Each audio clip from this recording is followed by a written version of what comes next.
Advocate Sophia Sarfaraz ने हमें इस औरत की तस्वीर और वीडियोस भेजी तो हमें अपना दिल बैठता हुआ महसूस हुआ। एक तो ये सोचकर कि कोई इंसान ऐसा हैवान कैसे बन सकता है कि अपनी बीवी, अपने बच्चों की मां पर ऐसा जुल्म ढाए, और दूसरा ये कि कैसे एक भरे पूरे शहर में कोई एक शख्स, कोई एक इदारा इस हद से बढ़े हुए खूंखार दरिंदे का हाथ नहीं रोक सकता। कोई एक ऐसा नहीं जो इस बेचारी, बेसहारा और लाचार औरत के सर पर हाथ रख सके। तस्वीरों और वीडियोस में सायरा की जो हालत थी, जैसे उसके चेहरे और सारे जिस्म पर मारपीट और जिनसी सफाकियत के निशानात थे, उन्हें देखकर एक लम्हा भी रुकना मुमकिन नहीं था।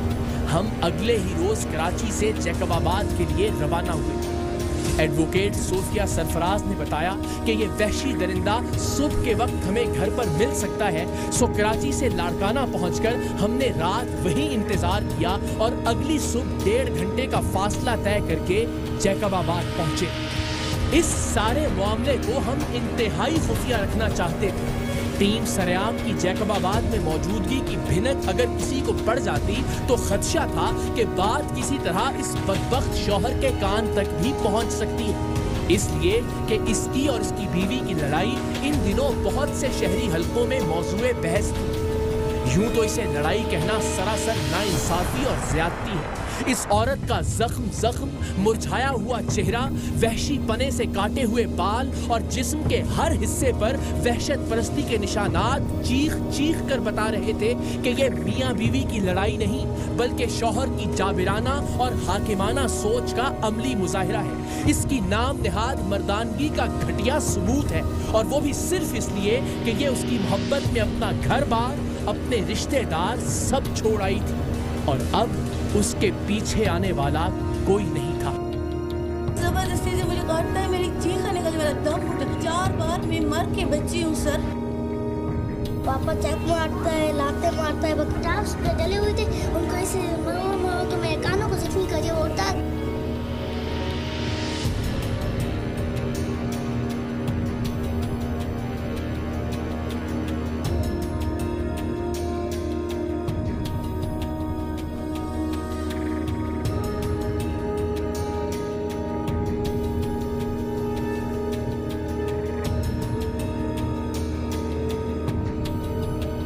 एडवोकेट सोफिया सरफराज ने हमें एक बार फिर सायरा पर होने वाले मजालिम की तफसील से आगाह किया। उन्होंने ये भी बताया कि कैसे सायरा के शौहर वकार की जानिब से उसके रिश्तेदारों पर किए जाने वाले एक केस, और उस केस में उनके वकील होने की वजह से उनका वकार के घर आना जाना हुआ, और वहीं उन्होंने सायरा की हालत जार देखी और उसे टीम सरेआम के लिए रिकॉर्ड किया।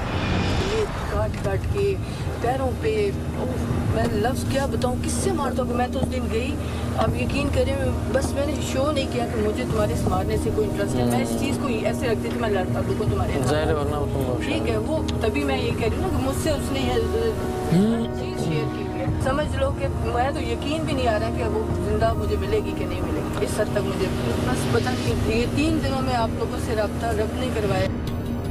एडवोकेट साहिबा पुरएतमाद थी कि सायरा का जालिम शौहर सुबह के इस वक्त घर पर ही मौजूद होता है, जबकि हमारा ख्याल था कि पहले किसी तरह उसकी घर पर मौजूदगी को कंफर्म कर लिया जाए, क्योंकि अगर हम घर में दाखिल हुए और वो किसी भी वजह से घर से बाहर हुआ तो बस फिर वो हमारे हाथ नहीं आएगा।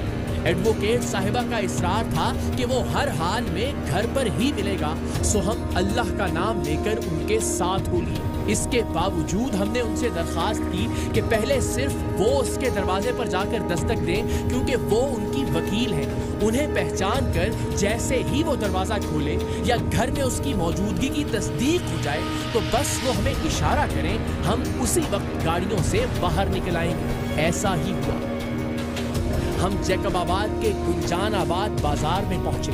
टीम सरेआम और हमारे मकामी नुमाइंदे मूसा बलोच घर के सामने गाड़ियों ही में मौजूद रहे, जबकि खातून वकील ने वकार कालानी के दरवाजे पर दस्तक दी।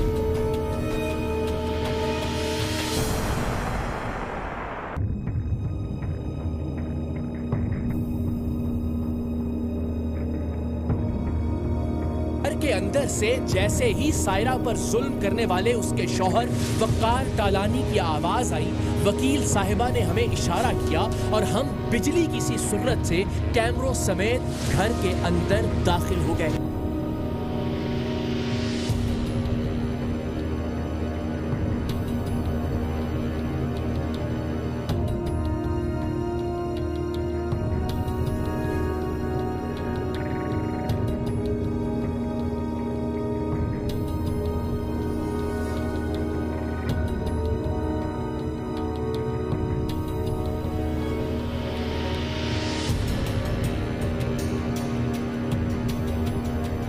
प्रोग्राम सरेआम के अब तक के 7 सालों का ये सबसे ज्यादा हैरानकुन और मायूसकुन लम्हा था जब हमें घर के अंदर दाखिल होकर ये एहसास हुआ कि सायरा का शौहर तो घर में है ही नहीं। हमने इस खंडर नुमा घर का कोना कोना छान मारा। ये घर तो था ही नहीं। किसी जमाने में यहाँ बैंक था जो वक़ार के आबाओ अजदाद की मिल्कियत था और अब ये अपने बीवी बच्चों के साथ इस मतरूका जायदाद में रिहाइश पजीर था जिसका ना कोई ढंग से दरवाजा था और ना ही खिड़की। इस खंडर की पिछली जानिब कोई ऐसा रास्ता, कोई दरीचा, कोई सुराख नहीं था जिससे कोई आदमी फरार हो सके। इस कूड़ेदान नुमा घर के ऊपर वक़ार के दूसरे रिश्तेदारों ने कब्जा कर रखा था और वक़ार से निचले हिस्से का कब्जा छुड़वाने के लिए उन्होंने अपने तमाम वॉशरूम्स के गटर निचले हिस्से की जानिब खोल रखे थे जहां वक़ार, सायरा और उनके मासूम बच्चे रिहाइश पजीर थे। गंदगी और गलाजत के ढेर थे। इंसानी फुजले से भरा हुआ कीचड़ था। जले हुए कपड़ों और बालों की बदबू थी। तरह तरह के हशरातुल अर्ज थे, लेकिन वक़ार गायब था। वक़ार जो सायरा का असल मुजरिम था, जिसने मार मार कर सायरा का हाल सड़क के लावारिस जानवरों से भी बदतर कर दिया था। बाहर लोगों का हुजूम लग चुका था। जैकबाबाद जैसे शहर में टीम सरेआम की कार्रवाई की खबर जंगल की आग की तरह फैल गई थी। सो वक़ार को अब अगर घर वापस आना भी था तो भी सवाल ही पैदा नहीं होता था कि वो हमारे होते हुए वापस आए। हम भी वर्ताए हैरत में थे। वकील साहिबा के चेहरे पर भी हवाइयां उड़ रही थी।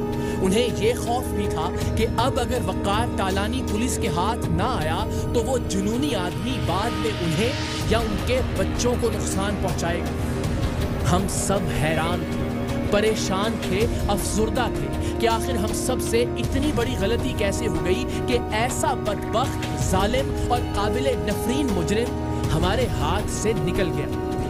वक़ार के बच्चे भी कह रहे थे कि वो अभी अभी घर पर ही था।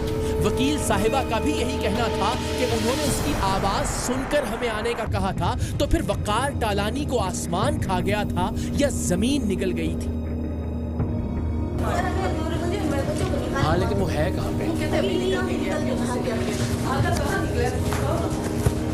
यही तो मैंने इसीलिए कहा था कंफर्म करना। कंफर्म किया ना? कोई बात नहीं, चलो अभी बाहर रश कम करवाएं और दरवाजा बंद करवाएं।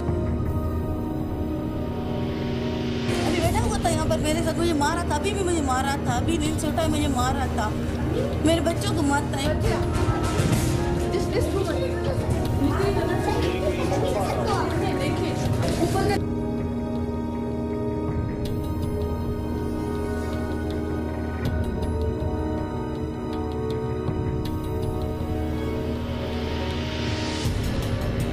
बेटा हम सारे खड़े थे, कैमरे लगे हुए थे, भागा नहीं है, पहले था यहाँ।